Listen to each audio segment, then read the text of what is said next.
At sa ating lesson ngayon, naway mapagpala tayo ng Panginoon at ito'y may apply natin sa ating buhay sa araw-araw. Maganda tong topic natin mga kapatid. Yung iba ayaw pag-usapan to eh. Pero nasa Biblia to eh, kailangan pag-usapan mo natin.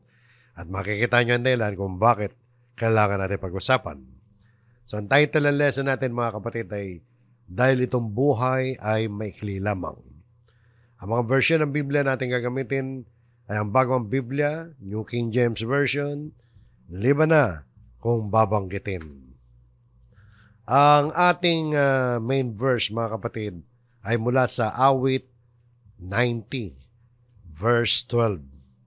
At ang main verse natin mga kapatid ay kinuha natin, yung title natin at ang main verse natin, kinuha natin sa Revised Tagalog Popular Version. Ang ibang tawag dun sa Revised Tagalog Popular Version ay Bagong Magandang Balita Biblia. Yan din yung Revised Tagalog 2005 edition.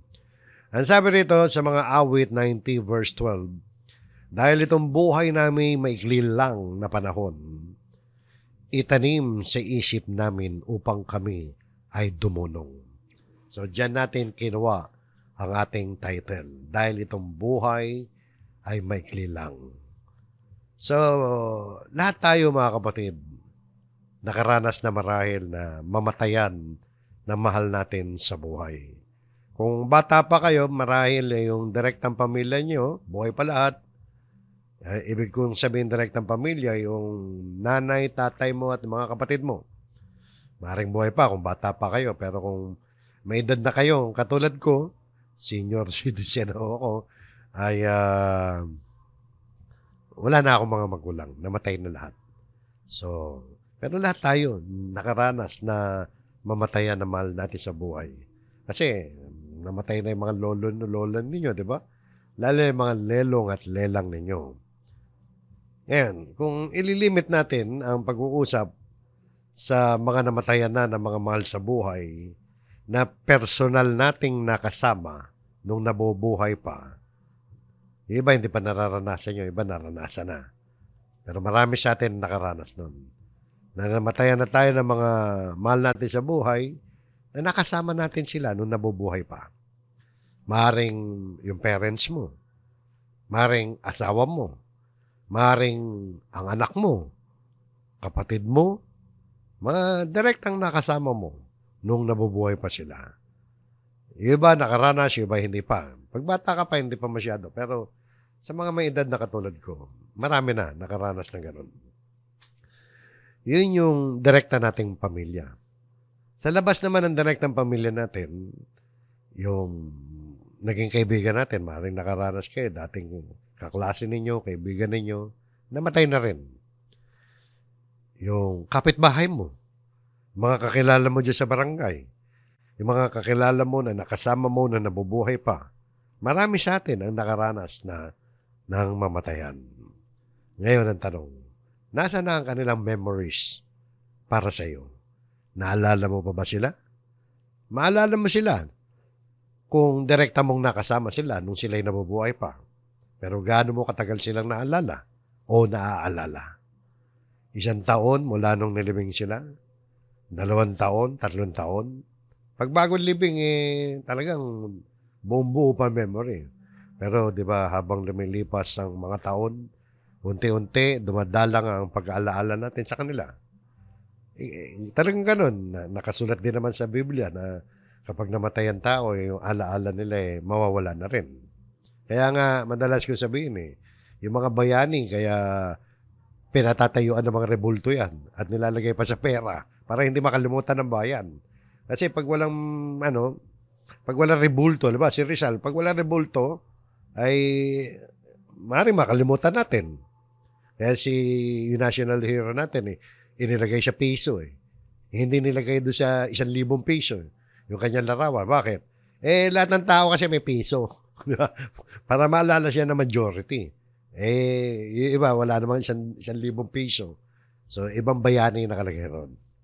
So, sample ko lang yan. Kasi memory natin tungkol sa mga namatay, mawawala rin yan. Okay tayo, maalala natin dahil nakasama natin.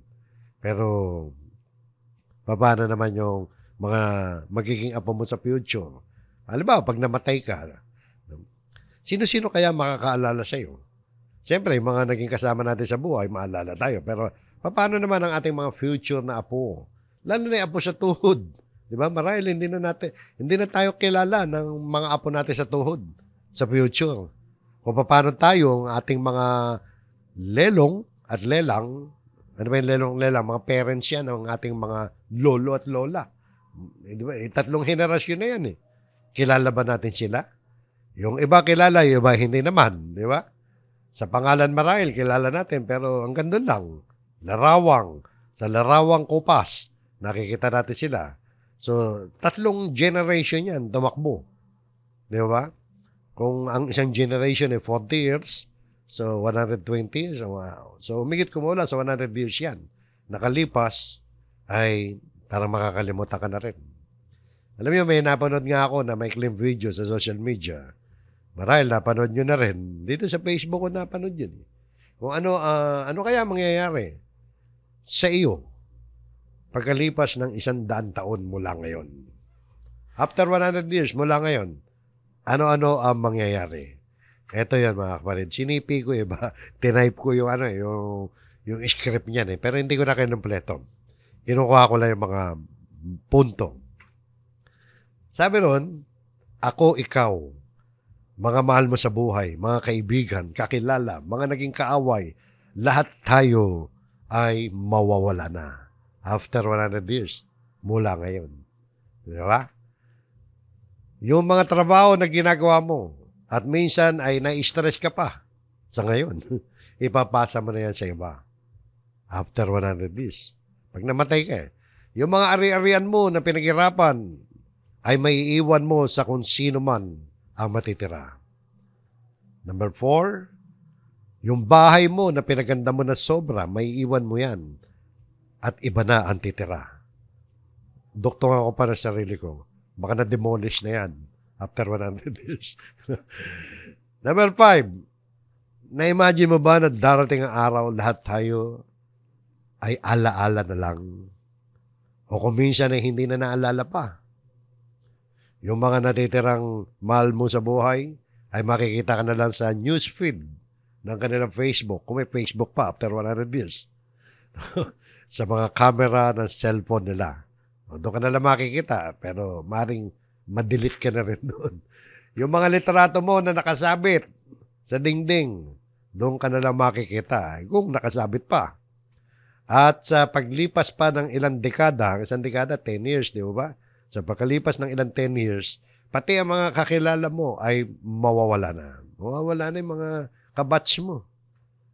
Kaya kahit na isa ay wala na makakilala at makakaalala kung sino ka. Nakita niyo, no? Yun yung katotohanan eh. Sabi pa rito, yung alaala na meron ka, maglalaho na lang na parang bula. Hanggang sa makalimutan ka na. Katulad nung mga nauna sa atin, di ba? Halos wala na eh, nakalimutan na eh. Lalo na yung ikatlong henerasyon pataras, di ba? Mahirap isipin, hindi na mahirap, malungkot isipin, pero lahat tayo diyan totoo. Malungkot yan kung hindi ka mananampalataya. Walang taong nagtatagal sa mundong ibabaw. Lahat ay panandalian lang. Yan yung katotohanan, mga kapatid, na sinasabi sa ating main verse. Na dahil itong buhay namin maikli lang na panahon, itanim sa isip namin upang kami ay dumunong. Para magkaroon tayo ng heart of wisdom. Pag-aralan po natin yan. Pero bago yan, background muna. Yung ating main verse, mga kapatid, ay kinuha natin sa Awit, chapter 90. Yung Book of Psalms, kung tawagin sa English. Alam niyo ba kung sino ang author niyan? Ang sumulat niyan, mga kapatid, hindi po si Haring David. Ang sumulat niyan ay walang iba kundi si Moses. Si Moises. Nauna ng ilang libon taon yung kay Haring David, di ba? Kaya itong Awit 90, ito yung pinakamatandang awit na nandyan sa Book of Psalm. Sabi ng ibang mga commentator. Kasi yung Book of Psalm, awit nga, hymno yan. Hymnal book ng mga Israelita. At maraming author yan. Compilation yan ng mga awitin. Sa ano nga mga kapatid, mababasa natin sa mga lumang salin ng Biblia sapagkat ito'y nakasulat doon sa Hebrew Bible. Wikang Hebrew yung Old Testament. May mga lumang Hebrew Bible, katulad yung pagkakasali ng King James Version, isinali niya mula doon sa Hebrew Bible. Kinopya pati yung subheading kung tawagin ng nagsalin. Kasi sa Hebrew Bible, may mga subheading. Parang guide yun Guide sa mga mababasa. No? Katulad nito, sa King James Version, sa Awit 90 verse 1, yung bungad pa lang yan, a prayer of Moses, the man of God. Lord, Thou hast been our dwelling place in all generations. So, kung isasali natin sa Tagalogan, isang panalangin ni Moises na lalaki ng Diyos. Lalaki ng Diyos, sapagkat siya yung man of God. Siya yung tagapamagitan ng Israelita sa Diyos. Siya yung sinugo ng Diyos. Noong panahon na yun. Deliverer, di ba? Si Moises. Sabi rito sa bungad, Panginoon, ikaw ay naging aming tahanan sa lahat ng salinlahi. Hindi na natin pag-aaralan yung lahat ng talatang nandyan. No? Focus lang tayo doon sa verse 12.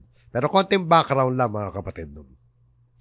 Nakararami sa mga naniniwala na si Moises nga may sulat nito ay sinasampantaha rin nila na isulat ito ni Moises nung mga panahon na ang Israel ay naglalakbay ng 40 taon sa disyerto mula sa Egypt patungo sa lupang pangako. Ang mga pangyayari sa chapter 20 na mga bilang o yung the book of Numbers, yung mga bilang kung tawagin, aklat ng mga bilang, ang maaaring naging historical background nito. Ano ba nangyari doon sa chapter 90? Doon ay mababasa natin yung kapatid ni Moises na si Miriam namatay. Verse 1 pa lang yun. At si Moises, doon din sa chapter 20, nagkasala laban sa Diyos sa pamamagitan ng paghampas sa bato. Hindi niya sinunod ang Diyos. Sabi ng Diyos, kausapin mo lang yung bato, inampas niya sa galit. Sa galit niya sa mga Israelita. No? At ang kapatid ni Moises na si Aaron, dyan din sa chapter 20, namatay. So, yung mga sunod-sunod na pangyayaring yun na mapapait na karanasan ni Moises ay nagpapatibay sa katotohanan na nagudyok sa kanya na isulat tong awit na to. Dahil nakita niya na sa liwanag ng kaiklian ng ating buhay, dapat tayong matutong mamuhay na may karunungan na umaasa sa Diyos. Yun yung pinaka-summary ng awit na ito sa chapter 19. Sinasabi sa ating main verse, mga kapatid, tingnan niyo. Dahil itong buhay namin may klilang na panahon, itanim sa isip namin upang kami ay dumunong. Yan yung sa Revised Tagalog Popular, yung bagong magandang balita Biblia. Sa pagkakasulat sa ABAB, ang bagong ang Biblia na Tagalog, eto. Kaya turuan mo kami na bilangin ang aming mga araw upang kami ay magkaroon ng pusong may karunungan. Sa King James Version ay katulad din sa bago ang Biblia. So teach us to number our days. New King James Version yan. That we may gain a heart of wisdom. Pareho nun sa Tagalog din sa ABAB. Pero bakit ganyan yung pagkakasalin doon sa bagong magandang balita Biblia o yung Revised Tagalog? Ito yan mga kapatid, konting information, karagdagang kaalaman para sa lahat. Yung ang bagong ang Biblia at ang New King James Version, mga kapatid, ay literal na salin ng Biblia mula sa pinagkunan nito na kasulatan o manuscript sa wikang Hebreo. Ang tawag dito ng Philippine Bible Society, minsan nakating kami ng seminar dyan, pinaliwanag nila bakit ganyan ang salin ng bagong magandang balita Biblia. Kasi itong ABAB, tsaka yung mga lumang version, yung King James Version, mga kapatid, masela ng pagkakasali niyan.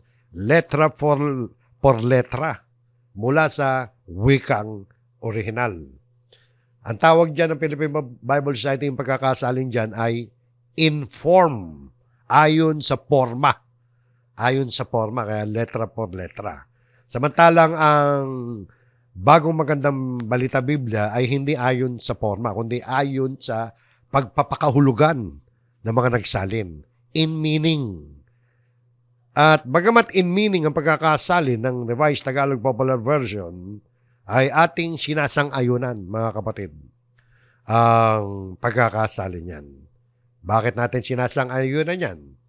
Kung titingnan natin, mga kapatid, sa Abab, no, ang bagong Biblia, kaya turuan mo kami na bilangin ang aming mga araw upang kami magkaroon ng pusong may karunungan. Sa English ay, so teach us to number our days. So, number our days, bilangin ang aming mga araw. Yan yung prayer ni Moses. No? Gusto niya na turuan sila ng Diyos na bilangin ang kanilang mga araw. Hindi literal na pagbilang ng araw yan, mga kapatid. Kasi, kailangan mo bang humiling pa sa Diyos para bilangin ang mga araw mo? Mag-aral ka lang ng grade 1, marunong ka lang ng arithmetic, simple arithmetic lang yan. Madali naman bilangin ang araw natin. Hindi mo na kailangan ipanalangin yan, di ba? Kung literal, hindi po kasi literal yan. Katulad ko, halimbawa, 62 years old na ako, mga kapatid. Kahit mukhang 61 lang. Joke lang. Madali nang bilangin ang araw ko 62 times 365 days. Ma-average ang isang taon ng 365 days. Here. O di, kinuwenta ko na yan sa kodigo ko. Hindi naman ako magaling sa calculator. 22,630 days na ako. Plus, sapagkat tumakbo na yung malapit na ako mag-63. So, yan yung bilang ng aking mga araw. Hindi yan ang itinuturo dyan, mga kapatid. Hindi yan ang ibig sabihin ni Moises. Ano ba namang karunungan ang mapupulot ko kung alam ko na 22,000 plus days na ako? Hindi yun, mga kapatid. Ang pariralang kaya't turuan mo kami na bilangin ang aming mga araw o teach us to number our days. Ang ibig sabihin lang yan, mga kapatid, nagpapahiwatig lamang na sa panalangin na ito ni Moises ay kanyang hinihiling sa Diyos na ipabatid sa kanila, ipaunawa sa kanila na ang kanilang mga araw sa mundong ito ay merong bilang. Pag may bilang, may limitasyon. Di ba? May bilang ano ngayon ang ipinapakita dyan? Ang ipinapakita dyan ay yung nandun sa bagong magandang balita Biblia. Parang prayer ni Moses na huwag naming makalimutan. Huwag naming makalimutan na maikli lang ang buhay namin. O Diyos, tulungan mo po kami na huwag naming makalimutan na maikli lang ang panahon namin dito. Para kami ay makapamuhay na may karunungan. Yun ang ibig sabihin yan, mga kapatid. Kaya maganda yung salin dito sa awit 90 verse 12 dito sa bagong magandang balita Biblia. Dahil itong buhay namin maikli lang na panahon, itanim sa isip namin upang kami ay dumunong. Kapag ikaw ay naturuan bumilang ng iyong araw, kapag ikaw ay tinuruan ng Diyos na to number your days, ibig sabihin nun, itatanim sa iyo ng Diyos sa isipan mo na maikli lang ang buhay mo. At dahil maikli lang ang buhay mo, makalalakad ka ngayon ng may karunungan sa buhay na ito. Magkakaroon ka ng wisdom, mga kapatid. Kaya itong talatang ito, mga kapatid, sa bagong magandang balita Biblia, dahil itong buhay namin maikli lang na panahon. Sabi diyan, maikli lang ang panahon, di ba? Sandali lang, mabilis lamang lilipas ang panahon ng ating buhay. Di ba? Ano ba edad mo ngayon, kapatid? Halimbawa, kaedad kita, 62 years old. Di ba napakabilis ng panahon? Mabilis ang panahon, parang lumipas lang ang 62 years. Napakabilis. At alam nyo, sa panahon natin ngayon, maski nung unang panahon pa, bihira na ang umaabot sa 100 years old. Lalo na sa panahon natin ngayon. Kadalasan, kapag ikaw ay senior citizen na, kapag ang edad mo, katulad ko, halimbawa, para bagang malapit ka na mamatay. Di ba? Bihira na rin sa ating panahon ang umaabot ng 80 years old. Pansinin ninyo yung mga namamatay sa paligid natin. Meron pa nga mas bata sa akin, napakaraming mas bata pa sa akin ang namatay. Nagpapasalamat tayo sa Panginoon. Pinaabot pa tayo ng ang inyong lingkod ng 62 years old eh. Dahil ang katotohanan, mga kapatid, talaga maikli lang ang buhay ng tao.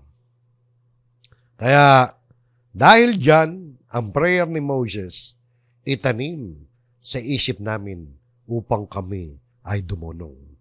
So, karunungan ang ituturo sa atin kapag nasa isip palagi natin, mga kapatid, na maikli lang ang buhay natin.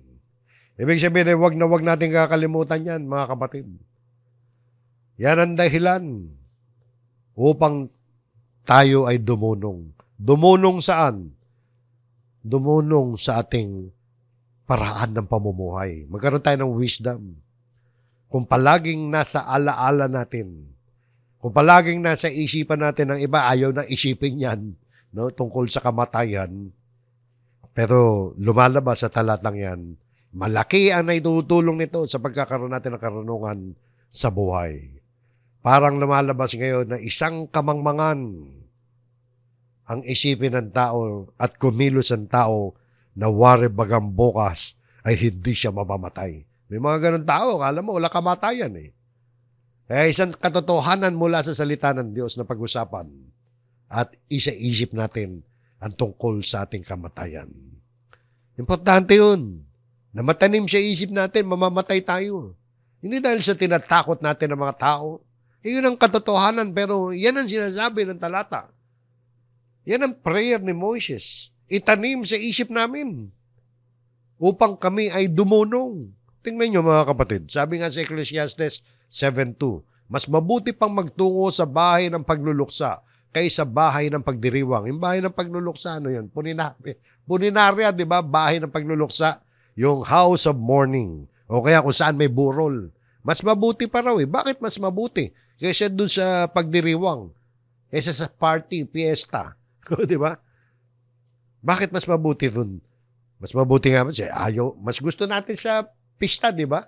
Sa party kaysa puninaria. Pero sabi ng Biblia, mas mabuti pa. Bakit? Ano ba ang purpose nito? Bakit ba ganyan ang pagkakasulat?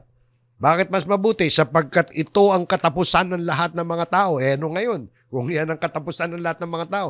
Pero pinapahiwatig ng talata, no? Kapag nagpupunta ka kung saan may burol, maaalala mo, darating din ang araw. Yan din ang katapusan mo. Ibuburol ka rin. Paglalamayan ka rin. Mabuting bagay yun, isipin mo. Yung iba, ayaw isipin yun eh.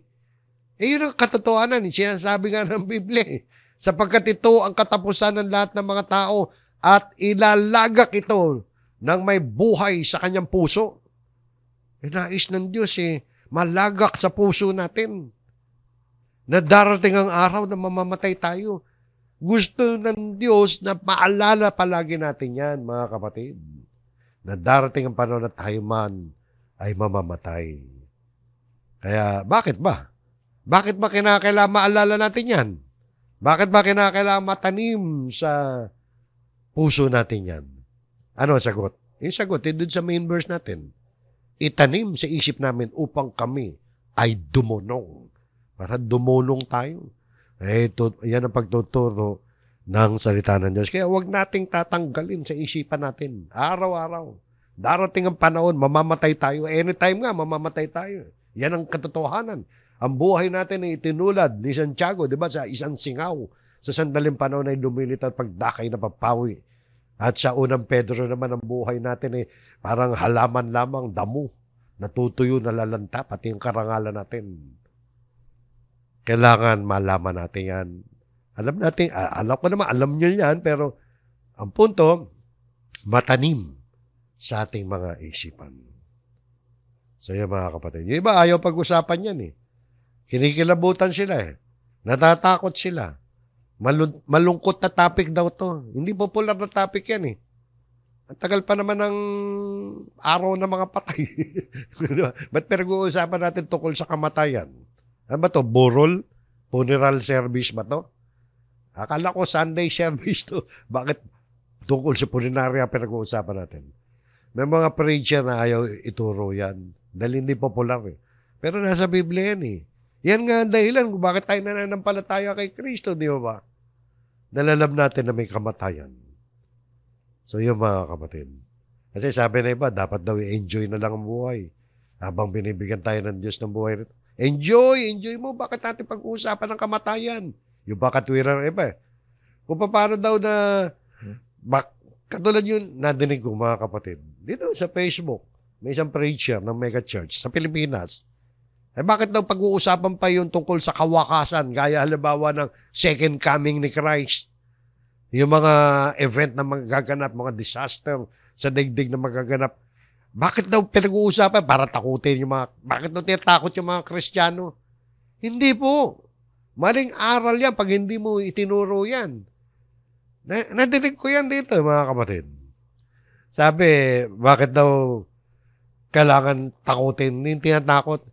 Kaya nga isinulat sa Biblia tungkol sa kawakasan at kamatayan para pag-usapan at para pag-isipan natin.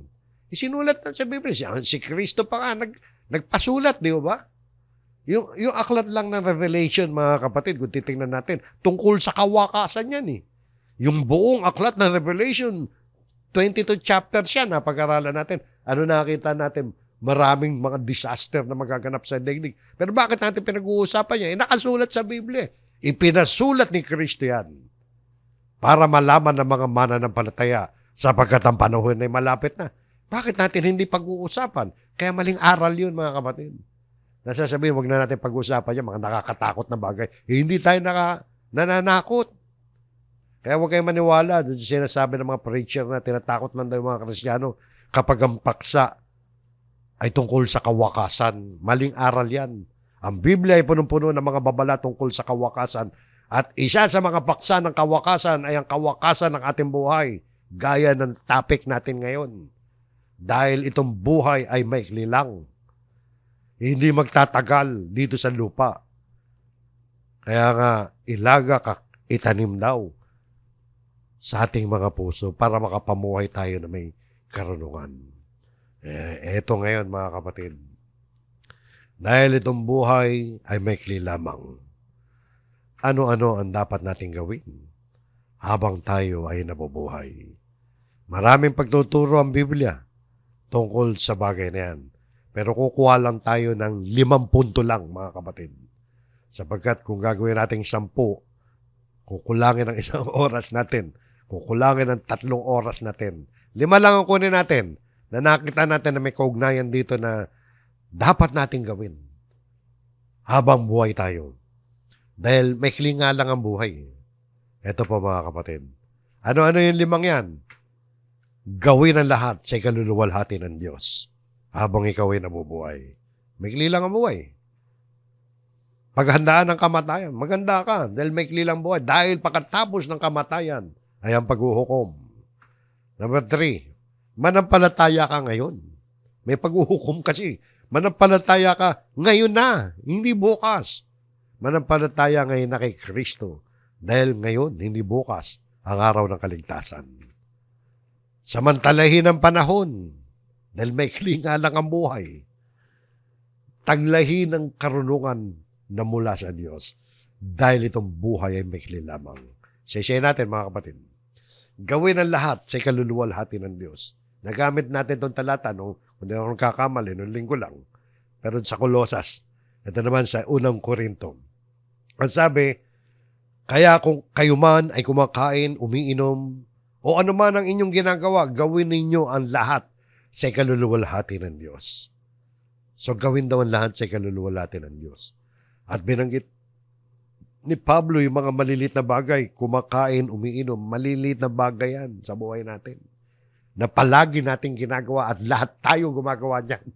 Di ba? Kumakain at umiinom o anuman ang inyong ginagawa.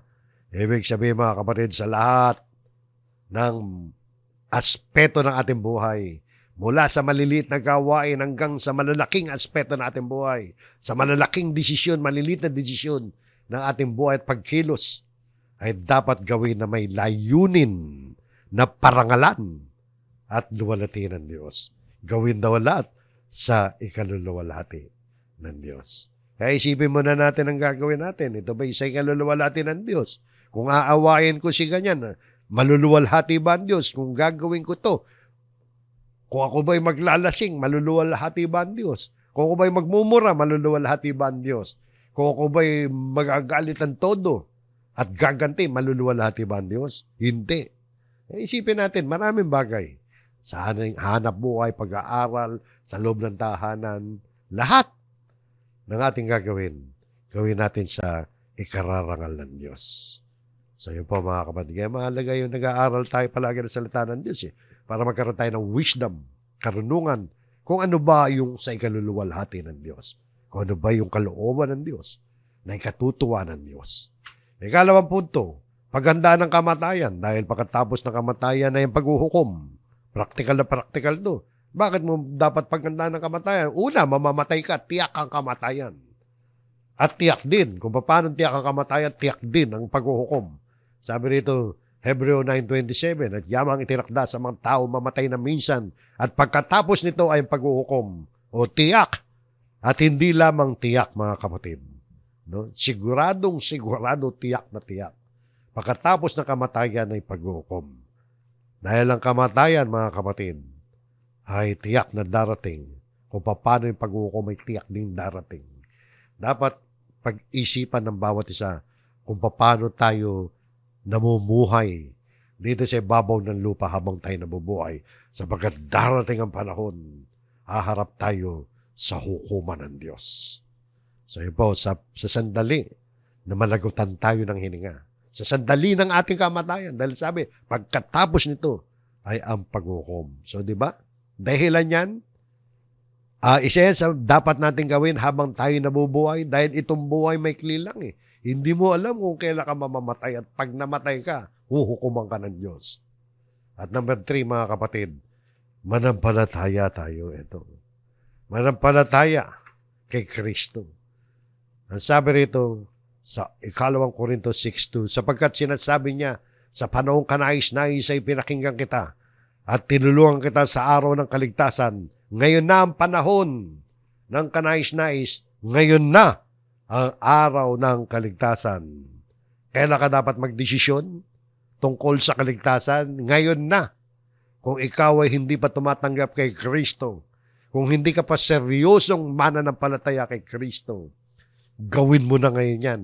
Huwag mo nang padelay-delayan sapagkat hindi mo alam kung ano ang ilalabas ng bukas. Hindi mo alam kung ano mangyayari mamaya. Ngayon ka na tumanggap kay Kristo at kung ikaw ay mananampalataya na kay Kristo, at patuloy mong papagtibahin ang iyong pananampalataya sa Kanya. At siyempre, isipin nyo, no, pinakikita rito yung urgency, yung pagiging kagyat, urgent yan, urgent. Dahil ngayon, urgent pala eh.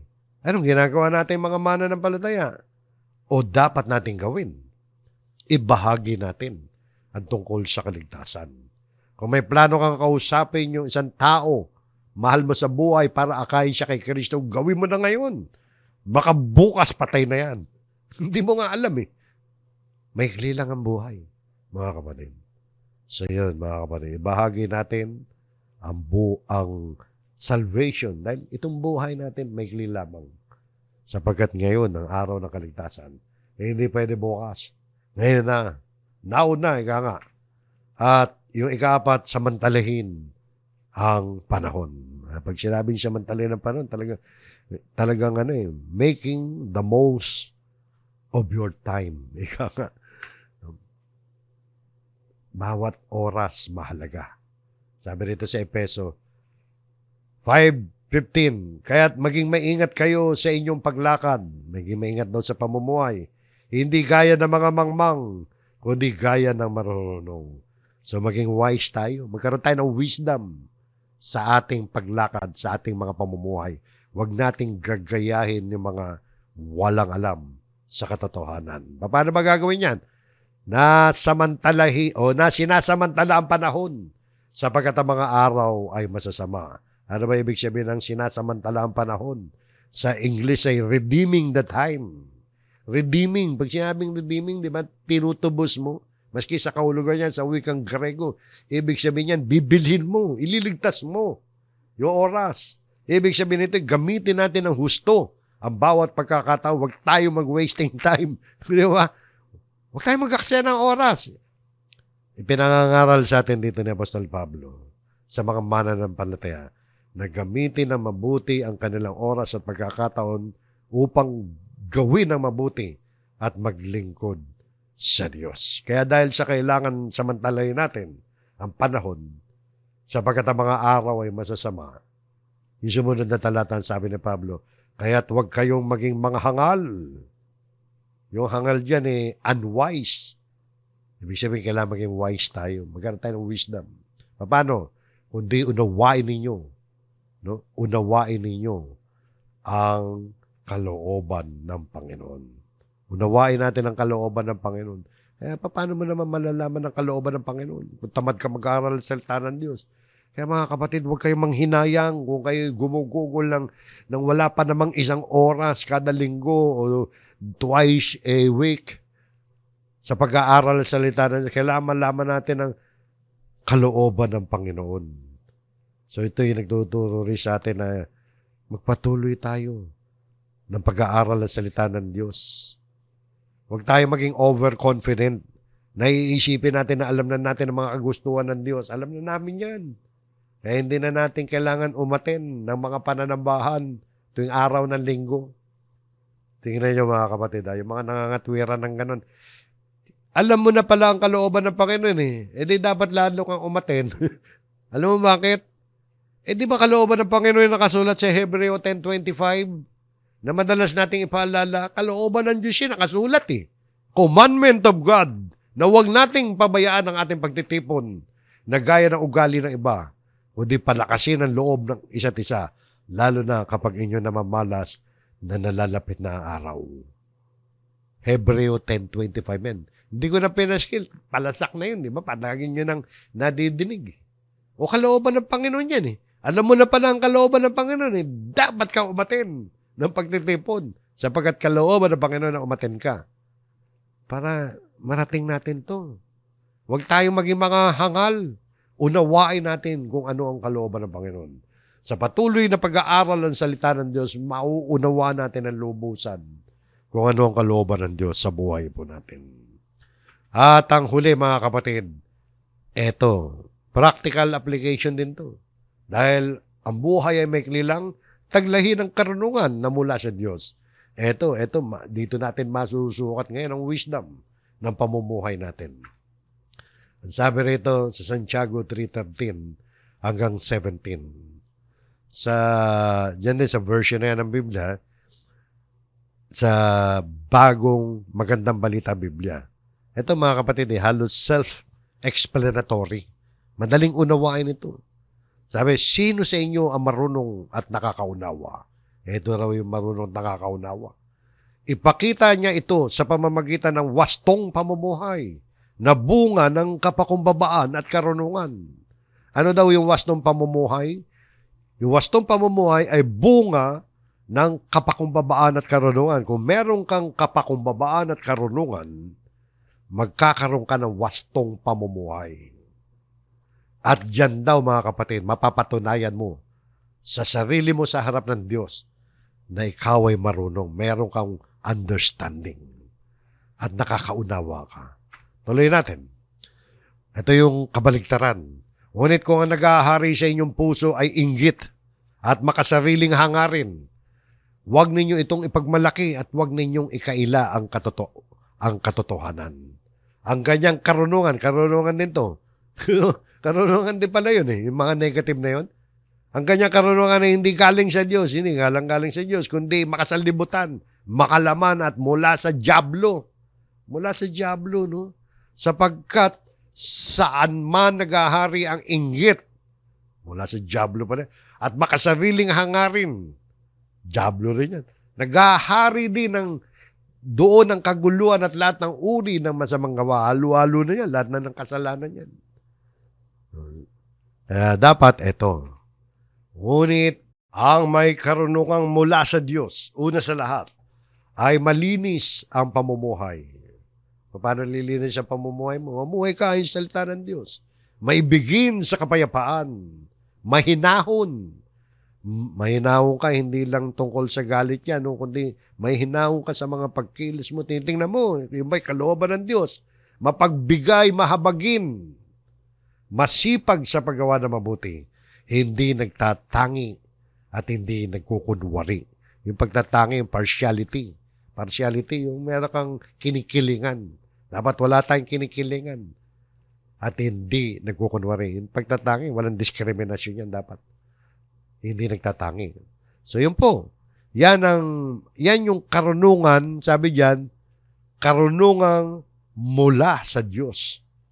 Kaya taglayin natin ang karunungan na yan mula sa Diyos. So yun po mga kapatid. Yan yung limang bagay yan. Pero bago tayo magwakas mga kapatid, tingnan niyo. Yung pinag-usapan natin tungkol sa maikli lang ang buhay natin. Maikli lang ang buhay. Pero hindi naman ibig sabihin yun hindi tayo mag-enjoy sa buhay natin. Kaya dito sa uling bahagi mga kapatid, itinuturo sa atin isang talata sa Biblia na nagtuturo na i-enjoy natin ang buhay natin. Kailangan maging maligaya rin tayo rin sa lupa. Hindi naman alam mo maikli lang ang buhay, malulungkot ka na eh. Ayaw ng Diyos na malungkot tayo. Gusto ng Diyos, enjoy natin ang buhay natin habang tayo nabubuhay rito. Kaya lang, merong babala. Sa ating huling talata, mga kapatid, i-enjoy ang buhay. Pero alalahanin natin ito. Habang nag-enjoy ka, dapat alalahanin natin ito. Itong talatang ito, mga kapatid, sa isa-isayin natin yan. Sa literal, naka-address yan sa mga kabataan. Pero wag ninyong isipin, para sa mga kabataan lang yan, kung matanda ka, katulad ko, matanda na ako, kasama pa rin ako dyan. May lakas pa ako eh. Di ba? Kahit may edad na ako. Kahit senior plus na ako. Meron pa akong lakas eh. Kasi yung kabataan, mga kapatid, sagisag yan ng kalakasan. Hanggat nagagawa mo isang bagay, physically, may lakas ka pa eh. So, wag nating i-take to na para sa mga kabataan lamang. Bagamat ito talaga nakandun sa kabataan dahil ang kalakasan ay nasa kabataan, ang kalikutan, ang sigasig, ang pagiging bibo, para sa mga kabataan, maraming gustong i-adventure ang mga kabataan. Maraming gustong enjoy. Mahilig sa travel, mahilig bumili ng ganito, bumili ka na yan. Maraming gustong panoorin. Maraming gustong ma-experience. Pero para sa lahat to mga kapatid. Pero more sa kabataan nga. Sabi nito, ikaw ay magalak o binata. O baka sabihin ninyo, hindi kayo kasama mga dalaga. Kasama rin dyan mga dalaga. Ikaw ay magalak o binata sa iyong kabataan. So, dapat magalak daw tayo. Enjoy natin ang buhay. Rejoice, O young man, in your youth. No? Lalo na kung bata ka pa. Sige, enjoy mo yung buhay hanggat bata ka. At pasayin ka ng iyong puso sa mga araw ng iyong kabataan. Sige, yung puso mo dapat maging masaya. Huwag ka malungkot. Ano ba sabi? Lumakad ka sa mga lakad ng iyong puso. Kung ano yung feel mo, gusto mong gawin mo. At sa paningin ng iyong mga mata, kung ano yung gusto mong tingnan, sige, puntaan mo, tingnan mo. Sa mga enjoy mo ang buhay. Ngunit, ito yung ngunit, alamin mo na dahil sa lahat ng mga bagay na ito, ay dadalhin ka ng Diyos sa paghuhukom. Ano ibig sabihin niyan? Iko-condemn ka ba ng Diyos? Hindi. I-judge ka ng Diyos. Kung ano man ang gagawin mo, ano man ang ini-enjoy mo sa buhay, kahit hindi mo ini-enjoy yan, pero enjoyment ang pinag-uusapan dito, ano man ang nagpapaligaya sa iyo, gawin mo, hindi masama yan. Tiyakin mo lang na hindi masama. Bakit? Sapagkat alamin mo na dahil sa lahat ng mga bagay na ito, dadalhin ka ng Diyos sa paghukom. Para bagang isasalang ng Diyos sa paghuhukom yan, sa huhukuman. Lahat ng in-enjoy mo sa buhay mo. Kaya nga sundin natin yung kaninang 5 punto, di ba? Gawin natin ang lahat sa kaluluwalhati ng Diyos. Paghandaan natin ang kamatayan habang ina-enjoy natin ang buhay. Pwede naman ganun eh. Punta ka doon sa mag-tour ka, bahala ka. Okay lang yun, mga kapatid. Hindi masama yun. Bumili ka kung kaya mong bilhin. Tingnan mo kung gusto mong tingnan. Kailangan alalahanin mo ang Diyos sapagkat merong paghuhukom. Dahil itong buhay ay maikli lamang. Mag-ingat po tayo, mga kapatid. Pwede maging masaya ang buhay At napakaligaya ng buhay. Merong ang joy. Ang joy, mga kapatid, ay kagalakan. Isa yan sa gift. Sa gift sa atin ng Diyos. Isa yan sa bunga ng Espiritu, di ba? Fruit of the Holy Spirit. Joy. So yan po ang ating aralin at naway ang mga katotohanan ng ating natutunan nito magkaroon ng katuparan sa ating mga pang-araw-araw na buhay.